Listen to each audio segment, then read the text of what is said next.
हमारा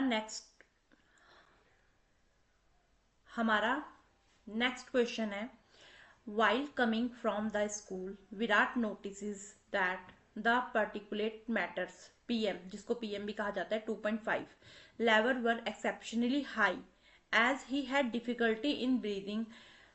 On reaching home, he checked the report and found that city's air quality index was 196, which was poor by WHO standard.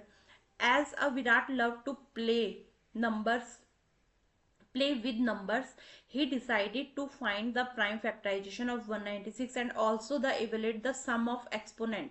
यहाँ पे मैं आपको भी पूरा क्वेश्चन समझा रही, सिर्फ प्राइम फैक्टराइजेशन वाली पे मैं आपको अंडरलाइन करके दे रही हूँ, और evaluate the sum of the exponent of the prime factorization, prime factors of this number.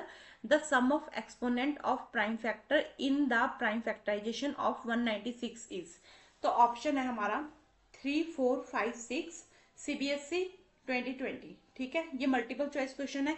एक स्टोरी क्रिएट कर दी है जिसे देखते ही बच्चे डर जाएंगे, जो कि हमें नहीं करना है। ठीक है, इन्होंने एक स्टोरी बना दी है कि भाई विराट स्कूल से वापस आ रहा था, विराट स्कूल से वापस आ रहा था, तो उसने देखा कि जो पर्टिकुलर पीएम है वो 2.5 है। ठीक है, जो जरूरत से ज्यादा हाई था। घर आते आते उसे सांस लेने में दिक्कत हुई, फिर उसने घर आके देखा तो भी उसने मतलब रिपोर्ट चेक करी एयर क्वालिटी की, तो उसका इंडेक्स 196 था। अब 196 था तो उसके माइंड में एक क्वेश्चन घूमा कि 196 क्यों है। तो अब उसने ये भी देखा कि ये WHO स्टैंडर्ड के हिसाब से खराब एयर क्वालिटी है। बट विराट को, अब जिस स्टोरी में उन्होंने बोला है कि विराट को नंबरों से खेलना बहुत अच्छा लगता है, तो उसने ये कहा कि he decided to find the prime factor of 196। उसने डिसाइड किया कि वो 196 के प्राइम फैक्टर निकालेगा और इसकी जो एक्सपोनेंट है ना उनको सम में कन्वर्ट करेगा, मतलब उनका सम करेगा। ठीक है, और उन सम के अकॉर्डिंग हमारे पास ऑप्शन है, दी हुई है, A3, B4, C5, D6। ये CBSE 2020 का है। तो सबसे पहले हम अपने सम पे आते हैं।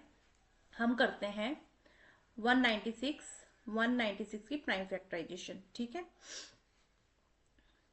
2 9 ज़ा 18, 1 2 8 ज़ा 16, 2 4 ज़ा 8, 1 2 9 ज़ा 18, 7 7 ज़ा 49, 7 1 ज़ा 7। ठीक है, अब इसके बाद थोड़ा सा हम नीचे आएंगे। अब हम देखते हैं कि हमारा 196 का प्राइम फैक्टराइजेशन क्या निकला। तो 2 की पावर 2 एंड 7 की पावर 2। अब उसने कहा कि इसने सम करना है, एक्सपोनेंट का सम करना है, सम ऑफ एक्सपोनेंट।